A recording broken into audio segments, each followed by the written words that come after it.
Hey folks, welcome back to Ken Michaels Radio, where we talk exclusively about the Beatles here and just digging every conversation that I'm having with all of my guests. Sometimes it's one person, sometimes it's a group, a panel that get together with me.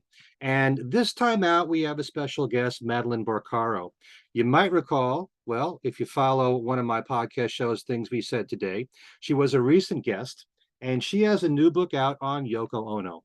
And this is it right here, called In Your Mind, The Infinite Universe of Yoko Ono.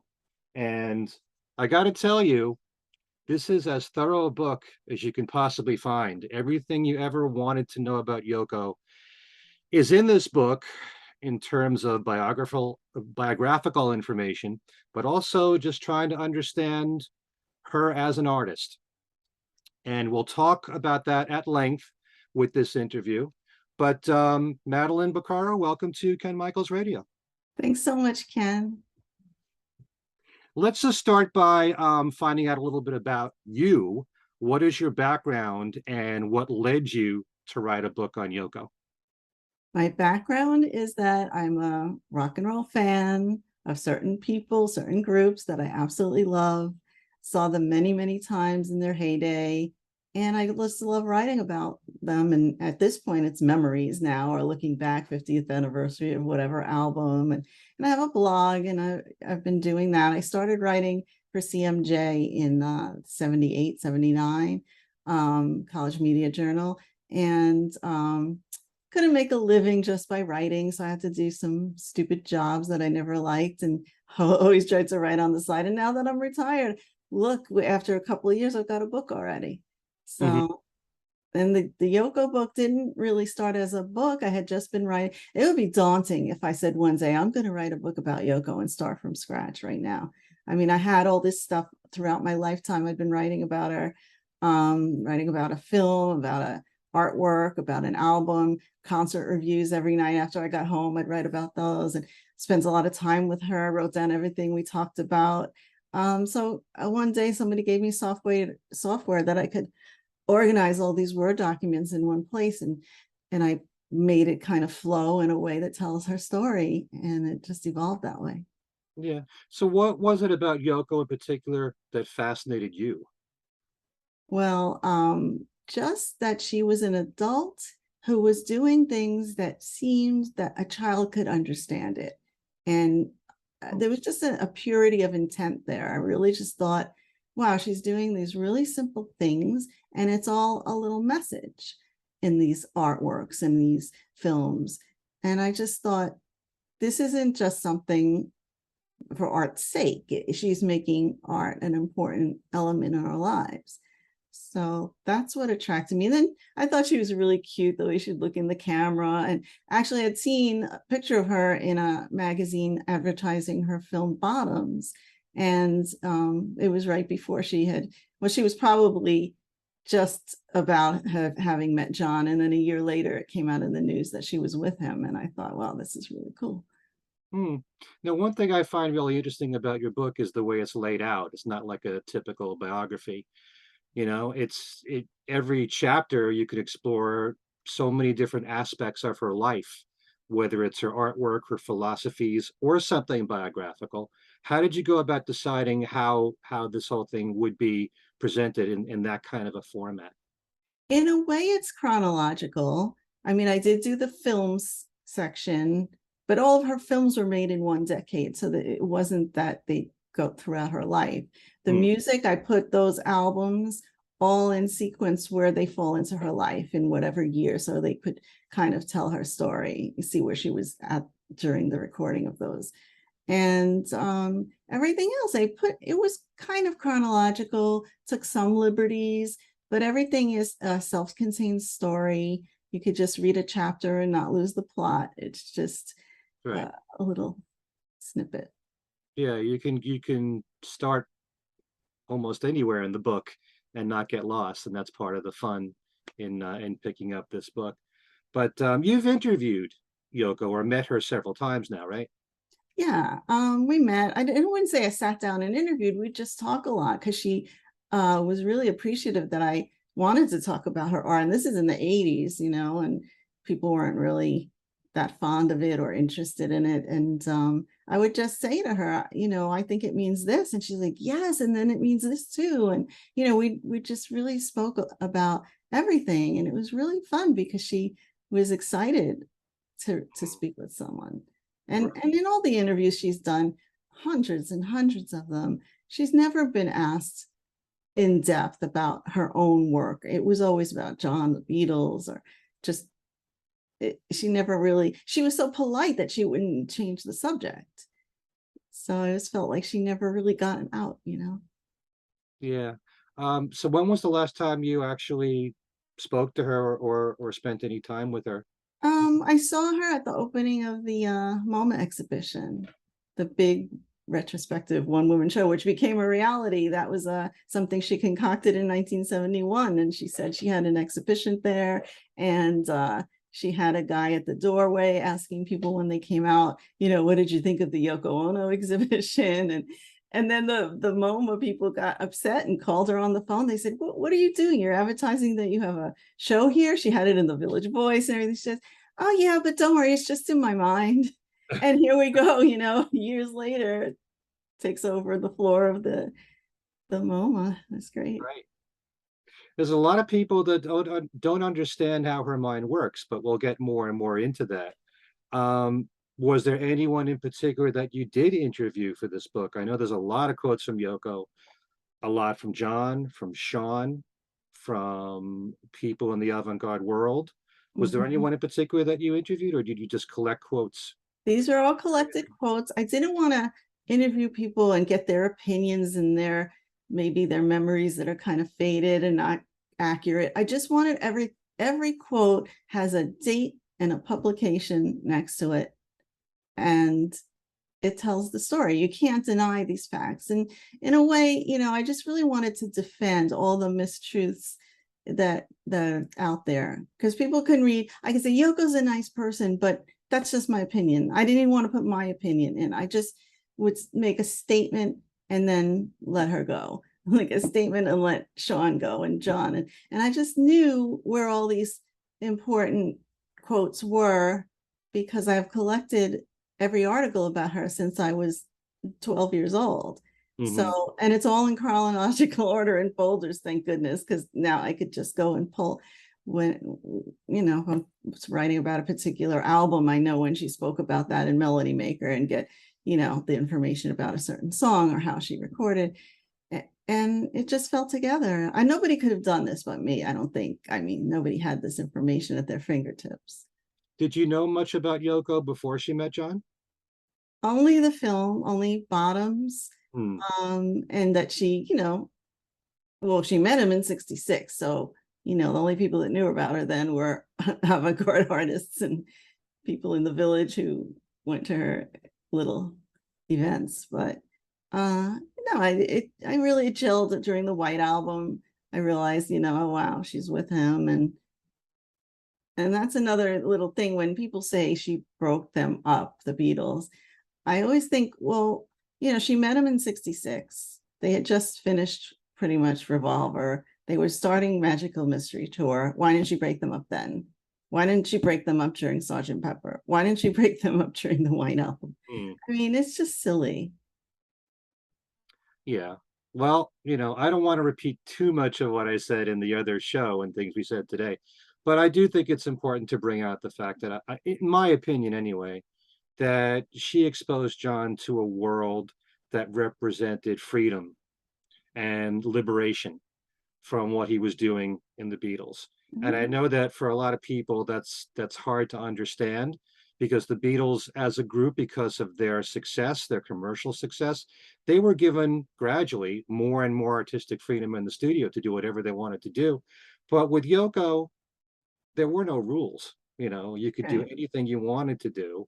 You could just have 2 minutes of silence on an album. You could have the two of them shouting each other's names. You could flush a toilet, you know, in one of the tracks on one of Yoko's albums, and that could be considered art. And I think that for someone like John, maybe he felt like he was creatively stifled, as hard as that is to believe, within the Beatles, but this opened up a whole new world to him. Yeah. So I think in so many ways, Yoko was the biggest influence overall in John's life. And that's something that's kind of controversial because we had a talk about that on my Talk More Talk podcast, whether it's Paul McCartney or Yoko Ono, who was the bigger influence. And, there's room for debate on both. But I think overall, in shaping John's mind and changing him as a person, I don't think there should be any doubt that Yoko was the biggest influence. No doubt. No doubt. I'm not going to argue with that. Influence, but she didn't pull him out of there. And he, George was stifled too.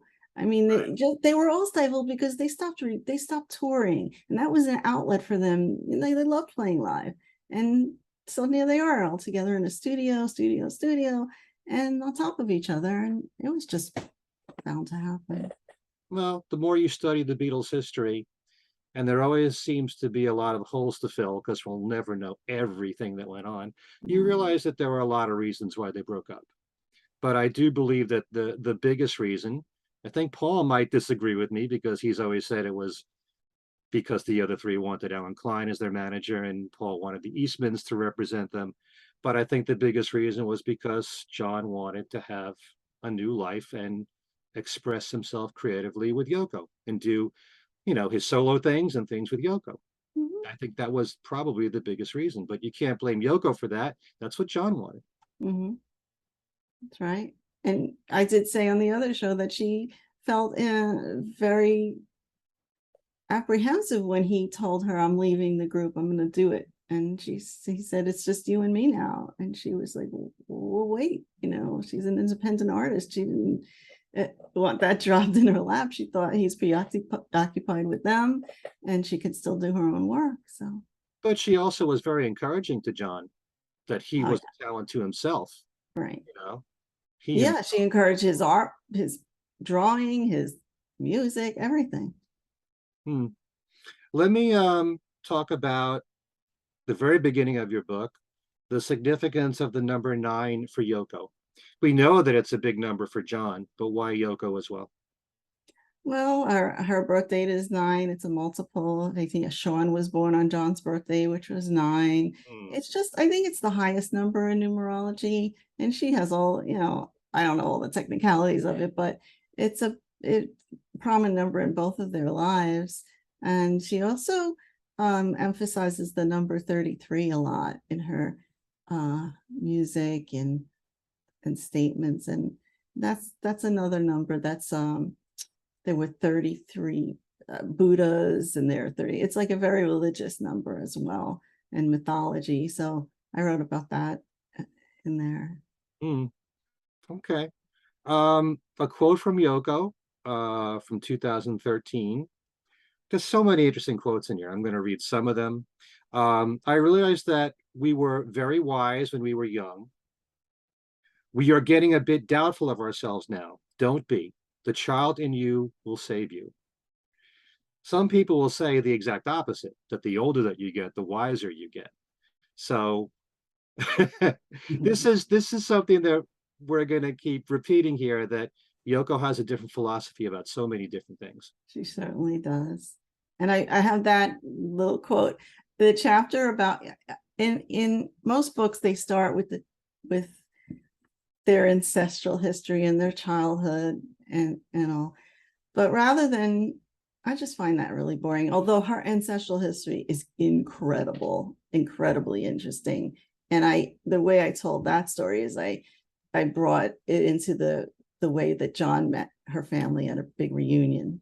And I talk about each of those characters in there. But for the childhood chapter, I really just put her quotations about childhood and birth and her memories of, she says she remembers being born on a snowy night and feeling the snow all around. I don't know whether she does or not, but that's what she keeps in her heart, these kind of allusions to the beauty rather than anything else. Now talk about her parents, because that there's a similarity there between John and Yoko, in the sense, well, the father, who she didn't see all that much, Mhm. um, remind me, he wasn't, was he a pianist? I'm So trying. he was a pianist. It was his dream to become a professional pianist, and he was pretty good. And he was playing at a resort in Japan, and that's where he met her mother. And her mother was from banking billionaire family. Hmm. And in order to marry, it was just like, in order to marry into that family, he had to give that up and join the banking business. And that's what he did. And that's why he was away on business all the time. Um, so, and ironically, when she brought John to meet them in 1971, 70, they looked down on him as well because he came dressed as a bum in his overalls, and they were not happy. And any family you bring John Lennon home, they'll say, "Oh, can I get tickets to see the Beatles?" And it's just like, there was none of that in my family. Hmm. Didn't the father have visions of Yoko becoming a successful piano player and being? Oh no, she he wanted her to do that, but he felt that a woman would never succeed, and he would see that her hands were too small, whatever. And she didn't want to do that anyway. She, even from a young age, she knew she wanted to be a composer of some sort. So, but he was a distant figure in her life, although she did love him, and she wanted his attention, so she would cherish every moment that she could spend with him. But she remembers her mother putting a picture of him near her bed so she could say goodnight to him as a child. Oh, It's strange. and the mother, she was very talented musically, right? Yeah, she played several instruments. She painted. But back then, the women did those things, but they weren't going to become, a superstar or anything. They were just in the home. But she was a socialite. She was a beautiful woman. And that's what they were all about, all that high class stuff that Yoko was done. And so they had servants, she was brought up. She said she'd sit alone at this gigantic table with servants watching her eat. And if she tried to speak to them, they wouldn't speak back because she was their superior and they weren't supposed to interact. And It very also seems hands like off. even from the very beginning, Yoko always talked about living in a male-dominated society, and it was very much that way in Japan. Oh, yes. All the males were, it was just like it is here in a way. In the 50s, the housewives were at home, the men were out making the money. And she was supposed to be married off to some rich Japanese family, but she wasn't going for that. Yeah, I think it is worth repeating that in your book you say because of the bombings in 1945 um, in Japan that a lot of art had been destroyed, and that gave Yoko the idea that nothing is permanent, and so that was a big influence in why a lot of her artwork is unfinished. Exactly. Yeah, everything in her life had been transient. She couldn't hold on to anything. She had to leave her own or her home. They were taken to the countryside for safety reasons, but then she comes back and sees all of Tokyo burned. So that had to have left a mark, and she vowed even then, she said, I'm going to uh, tell people about this. And she didn't know she was going to be an artist at the time, but she said, however, she was either going to write about it or show it in some way. And that's how it all came out in these artworks. Hmm. It's just interesting that something that early on affected whether she knew it or not, what her artwork would be. But you also say becoming one of the most famous people in the world after she met John Lennon in 1966 cannot resolve her loneliness. No, they became so isolated in a way because of all the mass media around them that, first it was fun. They were like, oh, they're so in love. They didn't even see what was going on around them. But uh then it became a bit much. Hmm.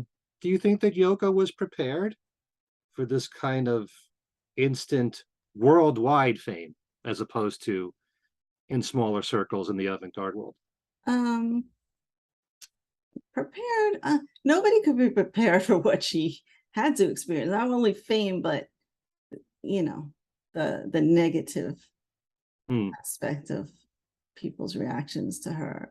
which nobody deserves, and they don't do it to anybody else that I know of. Like, you don't see anybody saying, you know, that a current movie star is ugly or terrible or not liking anything that they do.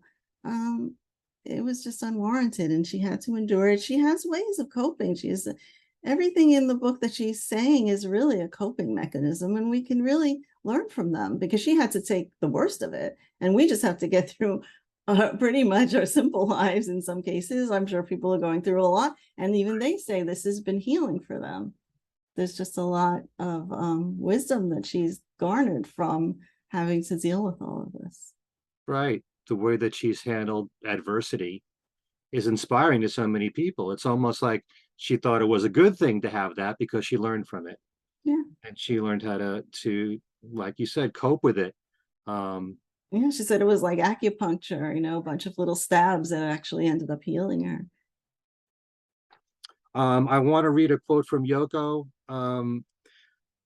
This had to do with the first few John and Yoko albums, I guess.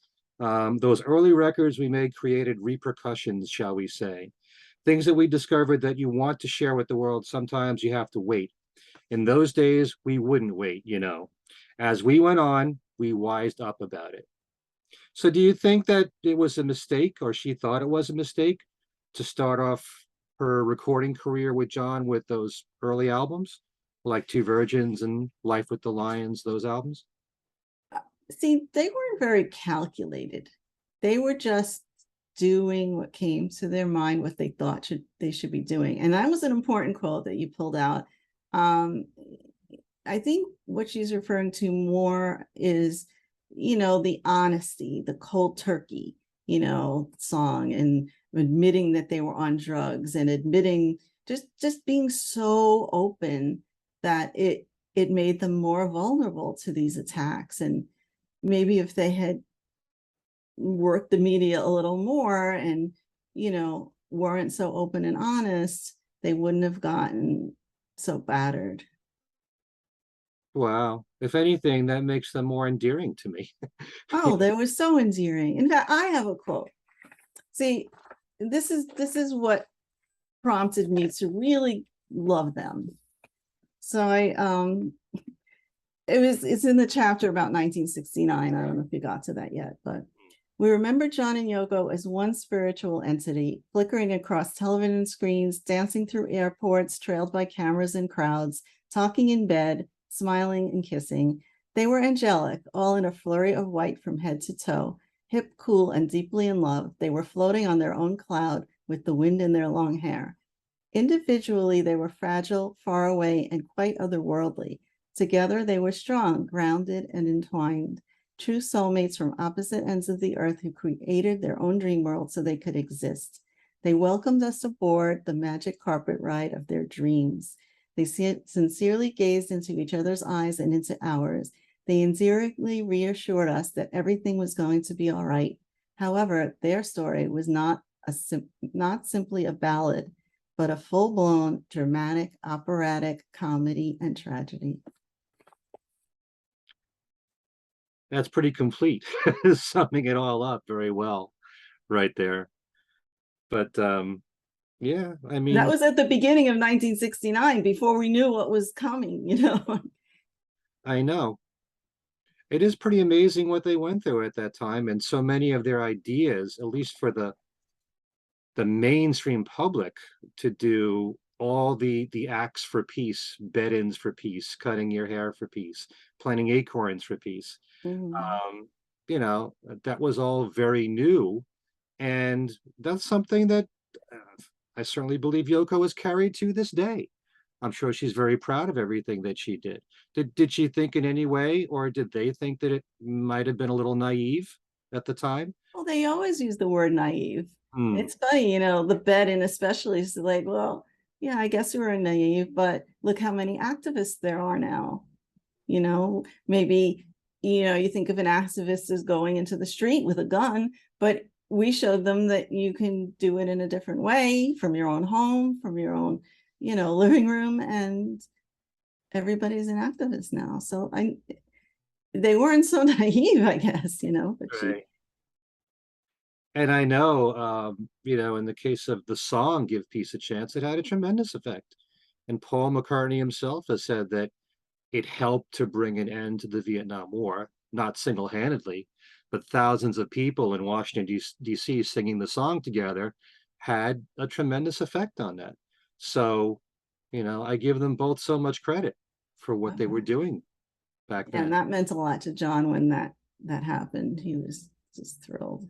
Mm, yeah. Why don't we talk a little bit about other people that influenced her? And I think it still is important to mention that Yoko was married 3 times, and her very first husband is still with us, Mhm. Toshi Ishiyanagi, Yes. who has written soundtracks, operas, symphonic pieces, and talk about the influence that he was on her. And do you know if they even still communicate? Toshi was an avant-garde composer. He went to Juilliard and there were no classes in that. So he hooked up with John Cage Hmm. and they did a tour of Japan together and Yoko joined them. He totally understood Yoko. There's a quote in the book about she had gotten a snide review in one of the Japanese papers, and he had explained that, you know, some artists require that you have a sixth sense to appreciate their work, and Yoko is one of them. Like he really, you know, understood it. He was all for her. He supported her work, but um it was a man's world once again, and she got dejected by being with John Cage and him and Mayuzumi and all these other men. But anyway, he's in his 90s now. He's still putting out recordings in Japan. He's famous over there. I don't think they're in touch, but when she does meet up with someone who is a mutual friend, she always asks how he is and sends her regard. So they have a mutual respect, and they separated because she was, I don't know how much of it was his idea, but she was just having a breakdown because she was just surrounded by these men and she was not understood by anyone. So she Yes. went back to Japan. Yeah, and she did attempt suicide. Right. And she was hospitalized. Um, and that's when her second husband sought her out and found her there and got her released and became kind of like her promoter. Hmm. But the reason why she attempted suicide was because she felt that she couldn't break through in the avant-garde world, being Well, I don't want to dominated by speak to men. her reasons. I mean, who really knows? She didn't really speak much about that. Hmm. But I know she had, you know, she had miscarriages. She had a lot of things. She just had an emotional breakdown. Right. Okay. Another person, obviously, that was a big influence was John Cage. You write in some ways they were silent partners. They shared a strong disregard for the concept of high art. Yes, they did. I don't know if she was so influenced by him. She respected him. They had very deep conversations. Um, they had the similar ideas. I mean, just that what music should be and could be. Just they were off the charts, both of them. You know, we've learned from that piece that John Cage wrote, 4 minutes, 33 seconds, which is supposed to be a performance piece of silence, although in truth, is it really silence? You know, when you're in an audience, everything you hear in the atmosphere, every squeak, every cough, Mhm. whatever, that's part of the performance. That's right. And Yoko was influenced by that, and you can see that in 2 minutes of silence, Yes. you know. Yes. But Cage was also very into Buddhism and Zen, and you know, both of them had that little sly kind of jokiness to what they were doing as well. So that's why they got on. Hmm. Okay. Can you talk about Yukio Mishima? As we're talking about people who influenced her. Oh, well, I don't know if he really influenced. I wrote about him because He's one of Japan's most famous authors. And he wrote a lot of books. And he did actually stage a coup and committed suicide in this political staging that he did. And he was he wrote a story about a true event that I think, and Yoko says, represents her thought process behind art or destroying something or something being invisible. So there was a story of the Golden Temple. It's Kinkakuji in Japan. It's still there. It's there, rebuilt in Kyoto.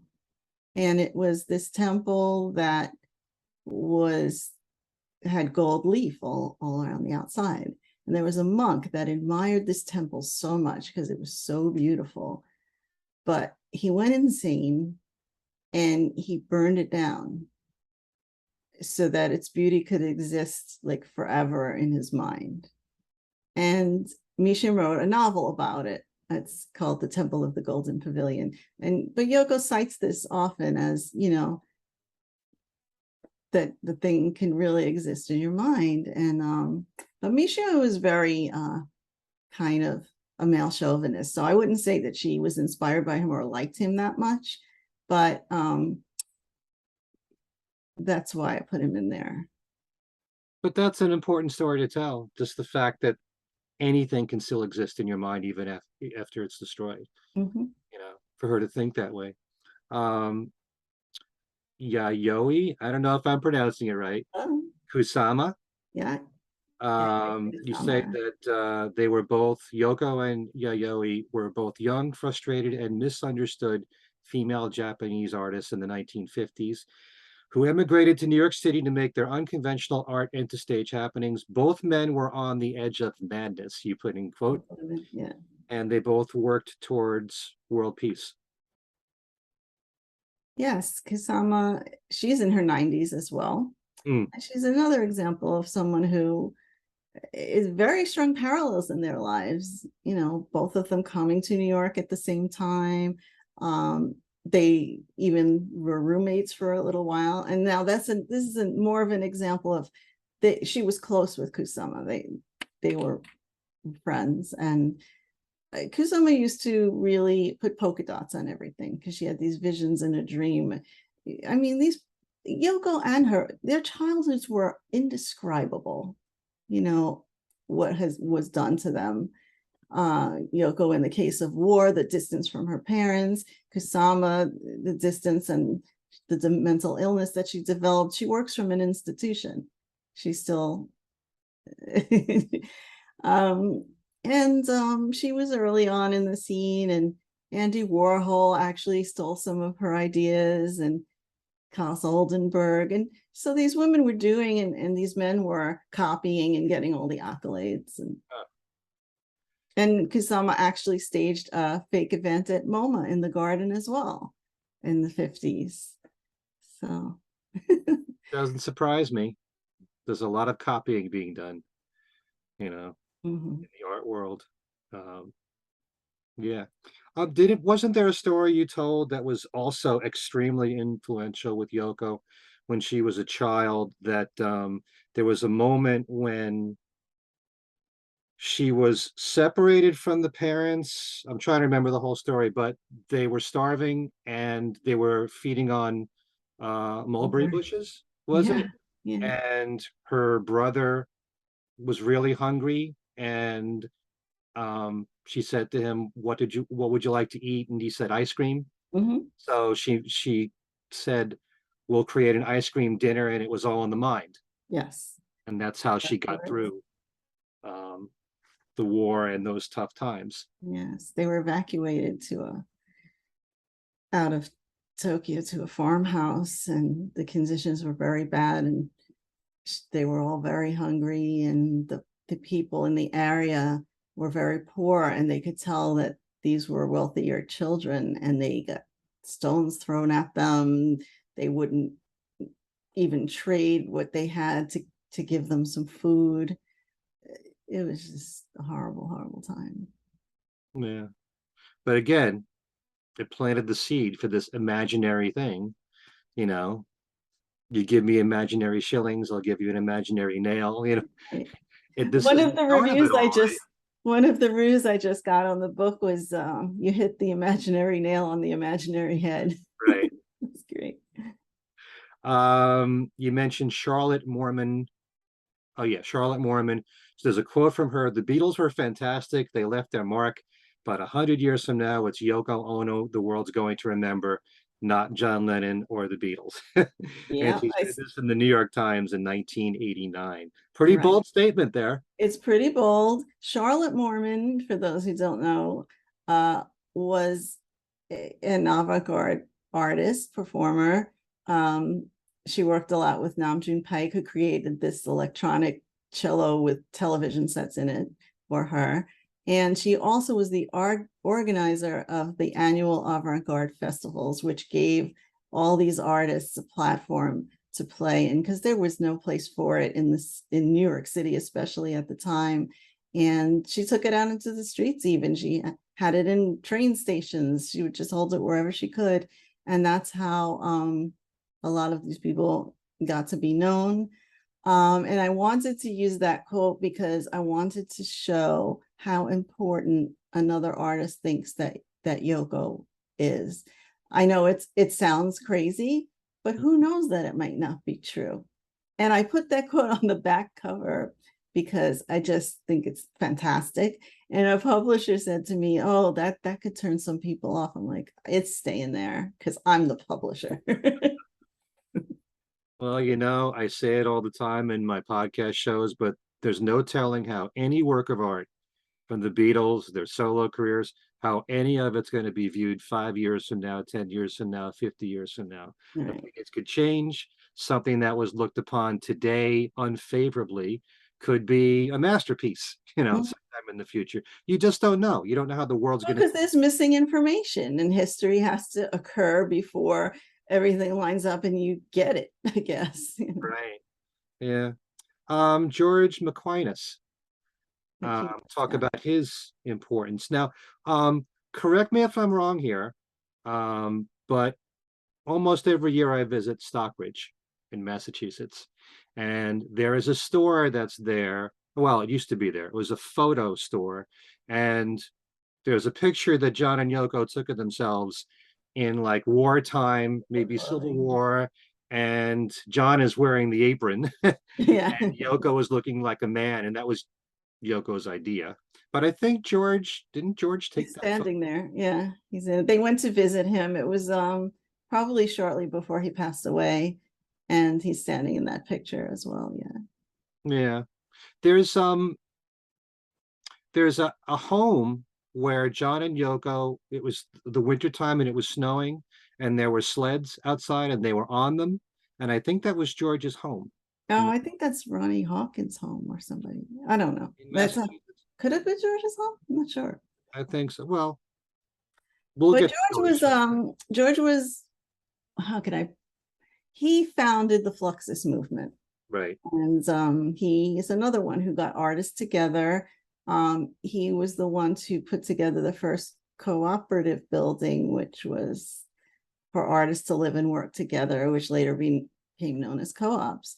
And he and Yoko hit it off right away because they had very, very similar ideas. All of these people didn't like art being in museums and being in galleries, and they wanted action, they wanted change. And George gave her first exhibition. It was in his gallery that was called AG in New York City.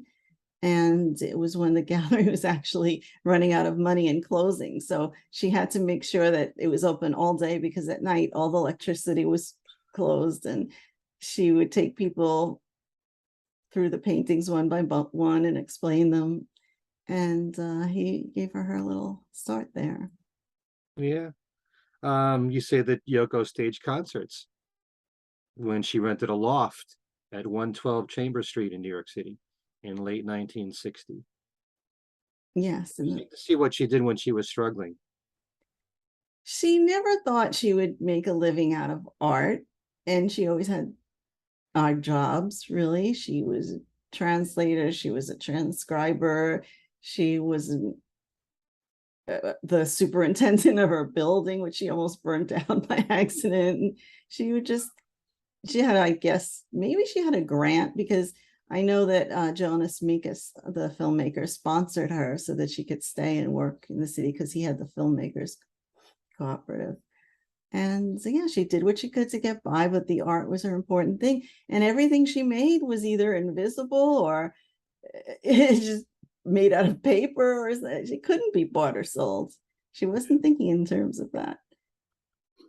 You say also that she taught Japanese arts in New York She, City. she demonstrated origami at the New York Public Library. She even was in that crazy film, Satan's Bed. Which is on YouTube, by the way. Mm-hmm. In 1965, she made this film. So I guess whatever it took to make ends meet. Yeah, that's what she did. Odd jobs like everybody else, I guess. You say in your book that with Yoko, she strove that her main goal was to communicate, that she didn't really care that much about fame. Mm-hmm. And yet she allowed John to be an influence so that her music would be more structured and more commercial. Yeah, she always said that he kind of got her out of her mind game, because everything she was thinking was kind of surrealistic and out there, and he gave her a beat. You know, the first record she made with him, well, you can see from the piece she did with Ornette Coleman that's on her first solo record. Mm-hmm. It's just like an improv, and John put her together with Ringo and Klaus Vormann and said, go at it. And she did. And from then on, she really always had a beat in her music. And then she was becoming the rock star and he was becoming the avant-garde artist. They just kind of merged. Yeah, but you know, a lot of the albums that she made in the 70s, to me, would, you know, it's become mainstream to me because I'm so used to it. It's not so strange. I think in the very beginning, to hear her voice for a lot of people was unusual. But, you know, I think of Approximately Infinite Universe, Fly, Feeling the Space as being much more, I hate to say conventional, you know, closer to pop rock, you know, and it's not so unusual when you listen to it now.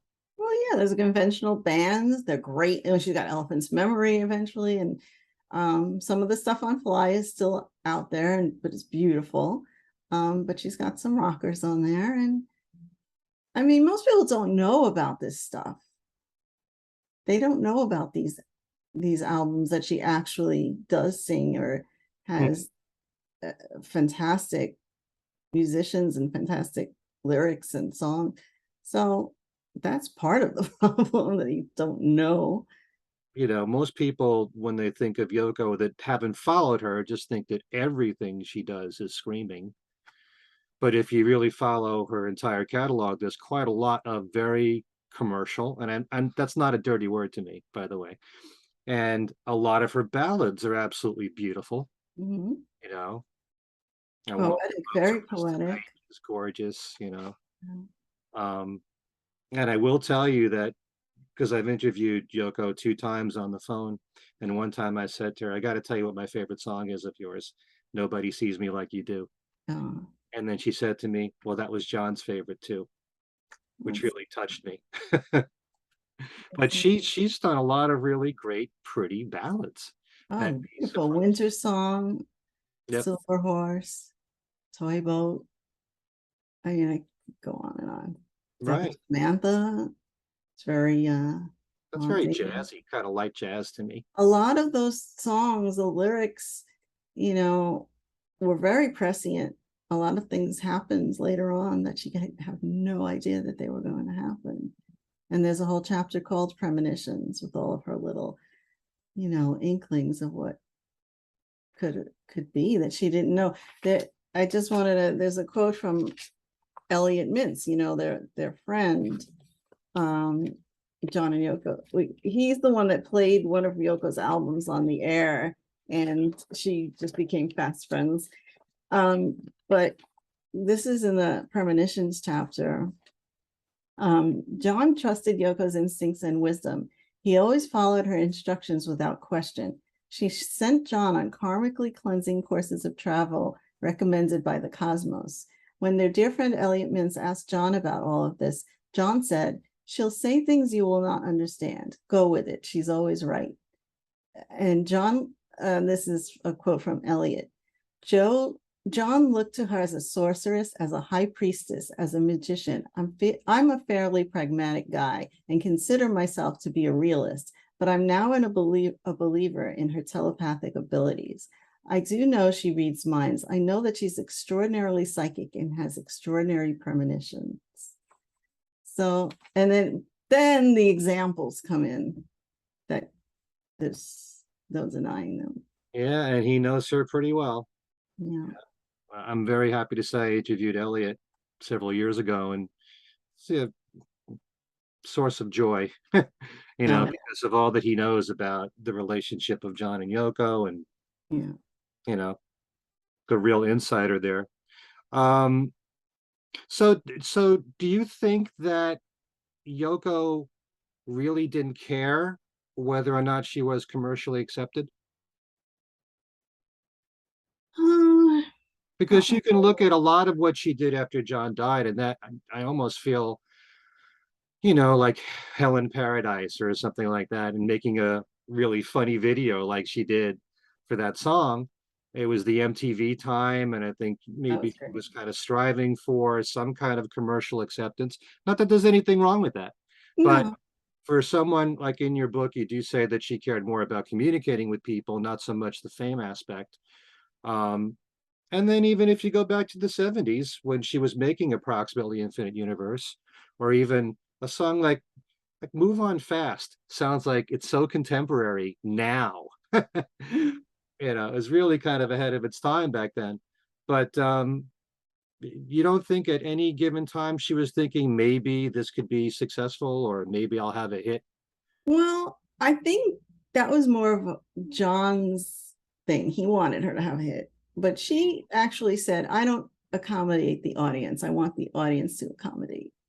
And one time we were at I don't know, it was a release party for something, and it was at this club called The Saint, and people started dancing to Walking on Thin Ice. Mm. I'm like, "Look, Yoko, they're all," because this is the time where people would run out, and I said, "They're all dancing. It's so great. Let's dance." And she goes, "Oh, maybe I'm becoming too commercial." And I know she was joking, but she probably wasn't.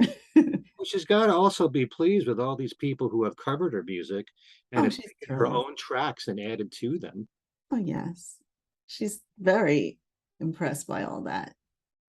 And there was an event a few years ago in California, and all these people, all different performers, did all of her music and a lot of her performance pieces, and she got to witness that, and she was blown away.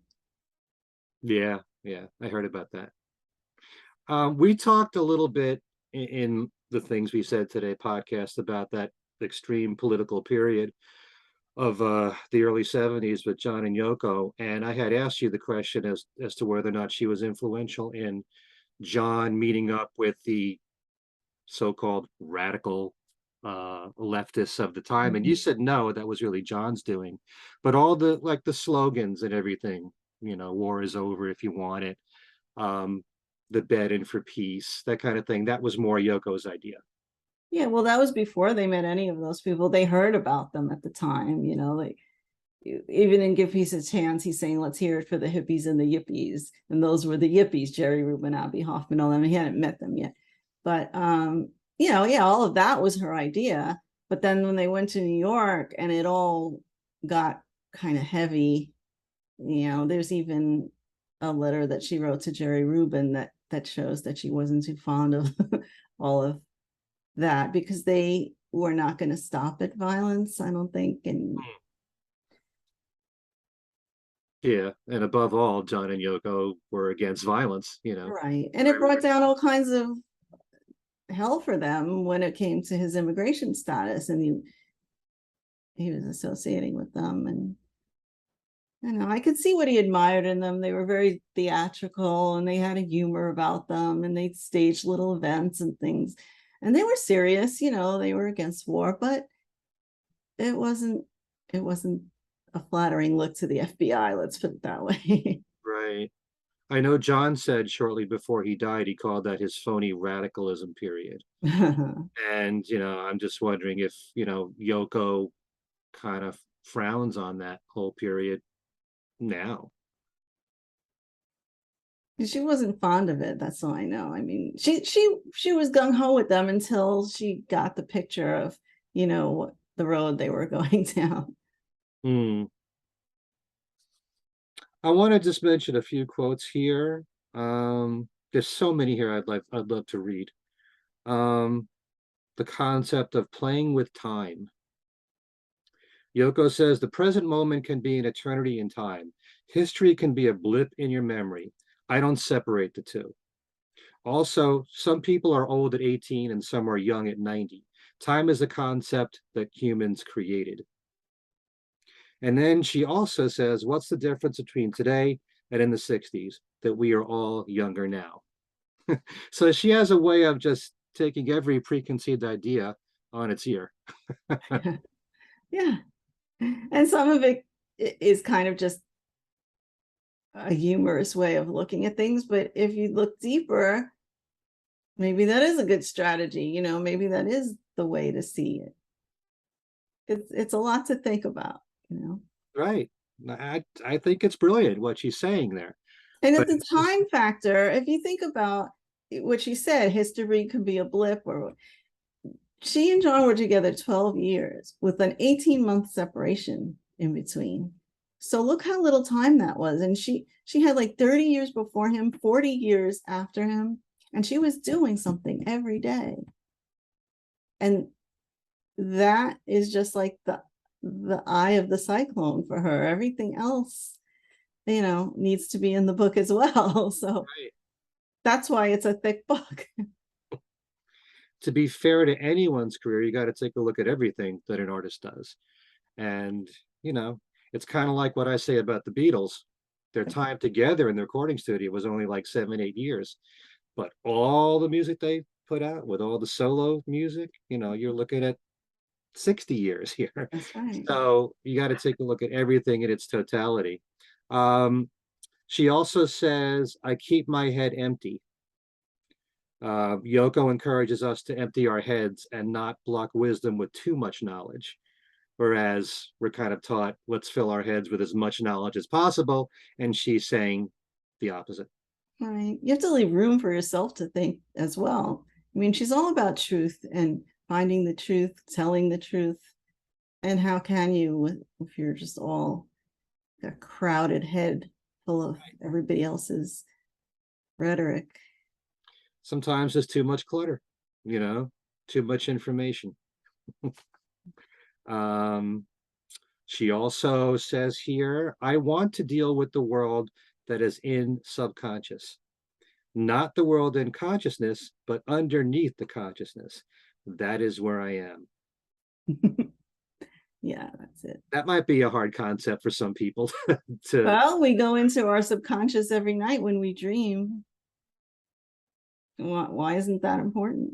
I suppose. Yeah.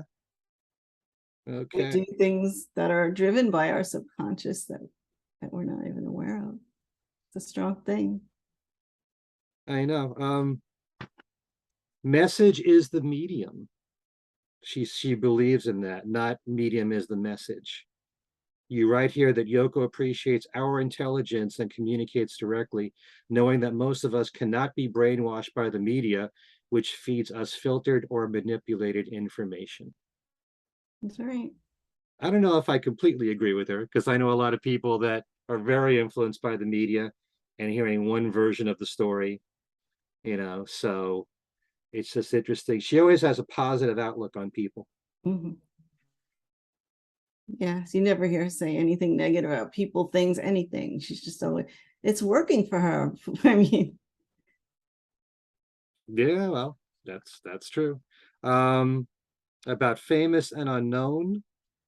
Unlike people who strive for fame, Yoko's goal, like I said before, simply to communicate. Fame was an unfortunate bonus, you're right, usually a hindrance to her work. Oh, yes.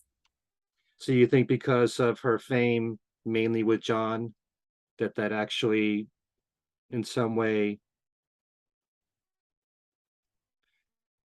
was a hindrance, and a lot of people didn't understand her because she Well, thrust upon the world and maybe the more mainstream world. it was more of a limitation, because if they weren't defending themselves so much or answering the same questions over and over, they could have done more, and they could have done different things. I think they just had to, they were forced to repeat and keep working in the same medium because nobody could see outside of that, and they expected John to do one thing. So, look, except for John being killed, I like the way it went down. It had to kind of go this way because look at all the things we have. Look at all the messages we have from them. Look at all the things they've done. If they had done things differently, who knows? Maybe it would have been more commercial and we wouldn't have appreciated it. The truth, they were just truthful, and they did what they felt they wanted to do.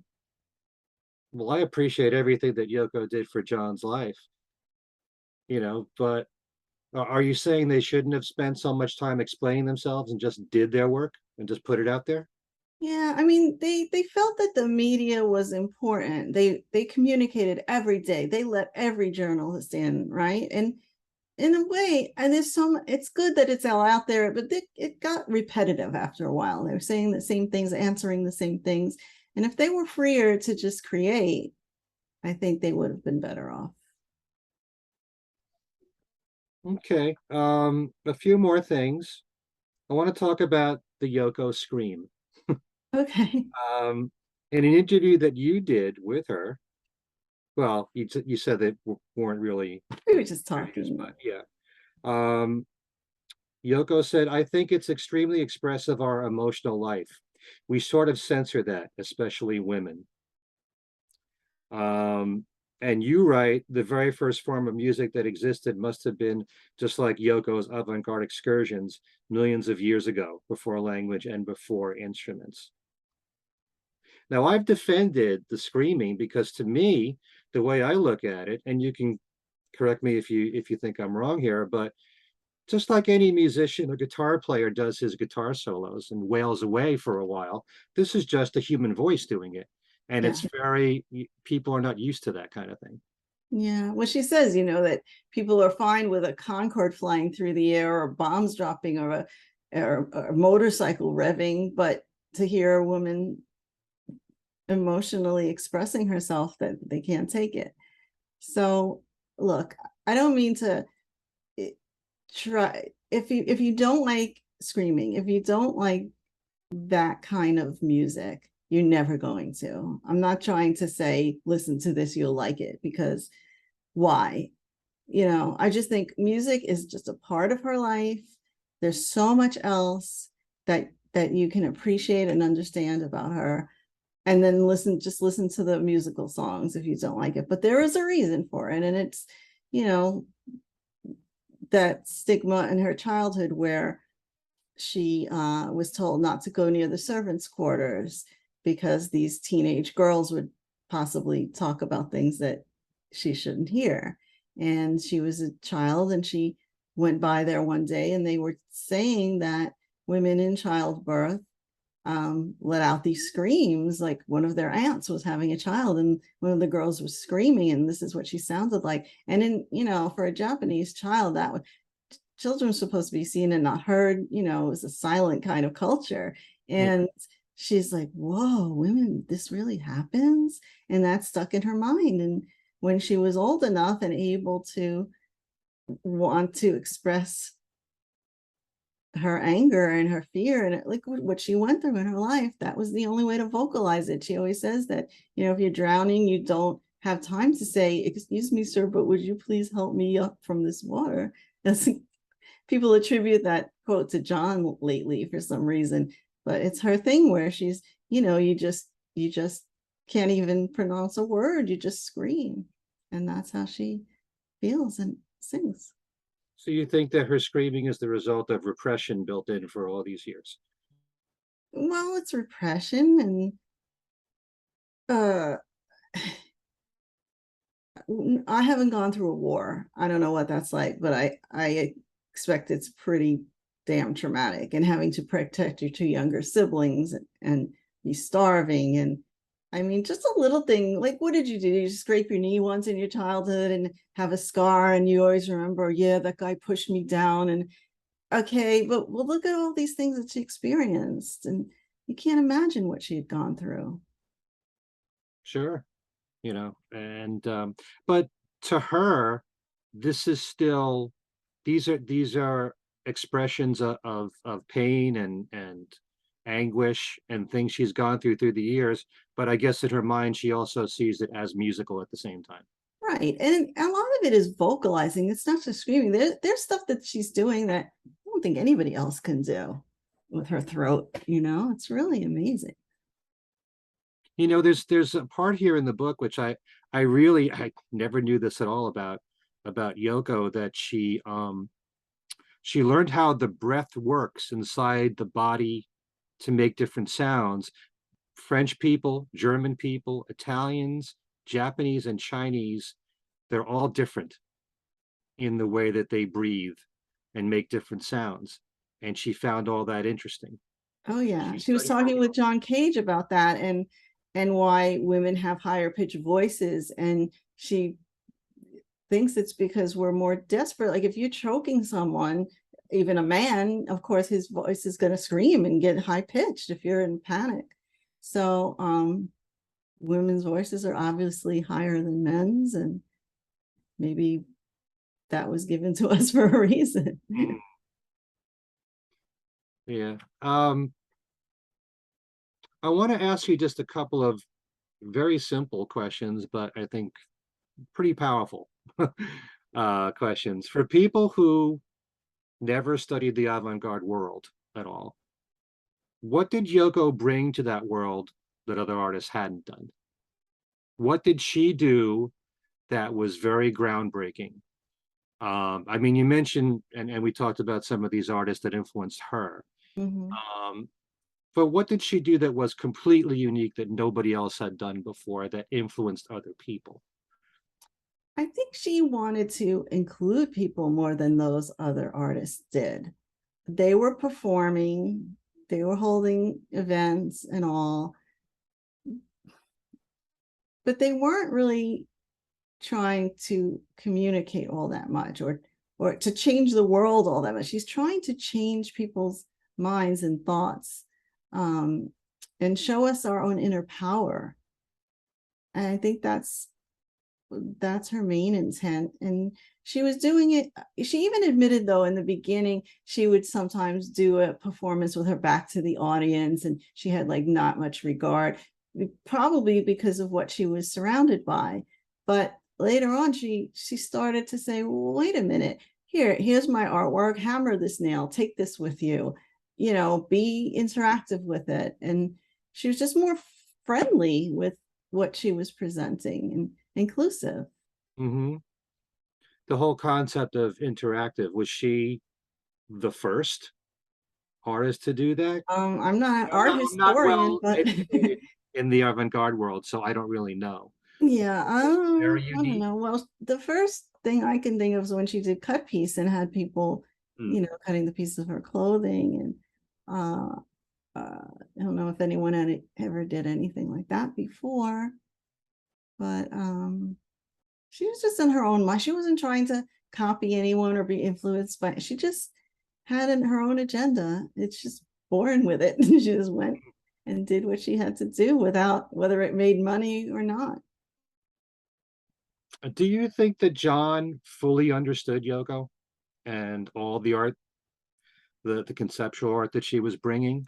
Yeah, I think Because I know so. when I spoke to Elliot Mintz about this, I said part of his fascination with Yoko was that, I believe, that he didn't fully understand her, you know? And so I Oh, think he was more intrigued by her, you know? There's so much to understand that, you know, in the way that we're all brought up, the way yeah, that she well, thinks and how she looks at the world is very different. it is. I mean, the first thing he saw really was the ladder, Right. the ceiling painting and the yes and the apple and the nails. And there's really not much to get. I mean, he sees it for what he saw the humor in it, Hmm. as well. And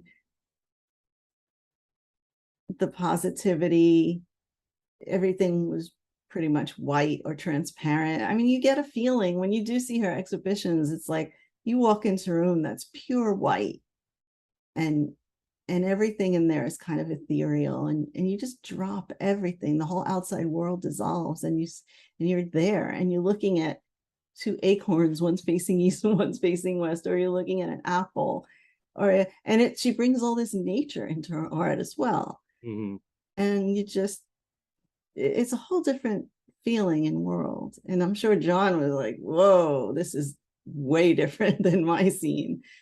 And he Right. just really appreciated it. And I'm sure maybe he didn't understand every little nuance of everything right away, but as he got to know her, he totally got it. She Yeah. said he was staring at one of the things like it was the Mona Lisa the first day. She was looking at him and he's like so serious, like staring at this painting on the wall, like the nails or and he really understood its importance right away. Right. I'm sure he was exhilarated by this entire experience. Oh yeah, I can't imagine. Yeah. I mean, it's something that is hard for some people to comprehend.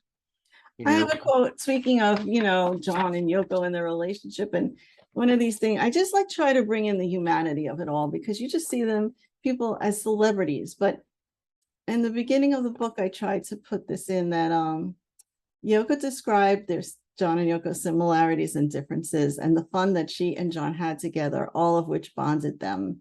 She told Interview magazine in 1985, he had an incredibly dry humor, and there was something about me that made him laugh. So between us, the dialogue was wonderful. The best part of it was that we were always kidding each other and cracking up. He had this Liverpool accent that later became much more American, and whatever he said from a certain angle was funny to me. And imagine how funny it must have been for an Englishman like John to listen to me talking my half Japanese, half American accent. Just the fact that I'm so small made him laugh. He'd say, "You're so small," and crack up.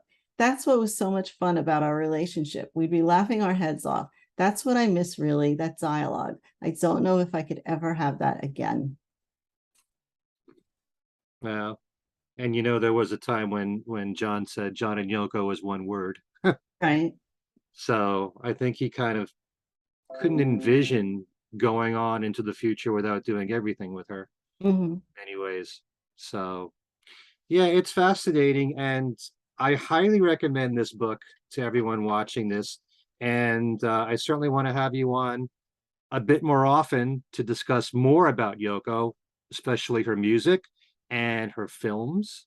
And Okay. you have a brand new website that maybe you'd like to tell the folks about. Yes. It's for the book. It's called inyourmindbook.com. And you can read the reviews there. You can see links to other interviews that I've done. There's an excerpt. There's a lot of stuff on the site, and you can order there as well. Hmm. Yep. And yeah, and I'll also post the interview that Madeline did on the Things We Said Today podcast. Also, she was a guest on Joe Mayo's uh, YouTube channel, Joe being one of my co-hosts on Talk More Talk. So plenty of Madeline to go around, and there'll be more to come. That's great. I look forward to it. Thanks so much for doing this, Madeline, for sharing all your information about Yoko. There's so much we still have to learn about her, and looking forward to talking to you again. Thank you so much, Ken. Okay. Thanks to all of you for watching and to all the new subscribers. If I haven't said so already, thanks for making it to 1,000 subscribers. So happy about that. Tell all your friends who are Beatle fans about my channel, Ken Michaels Radio, and we'll see you soon. Okay. Take care.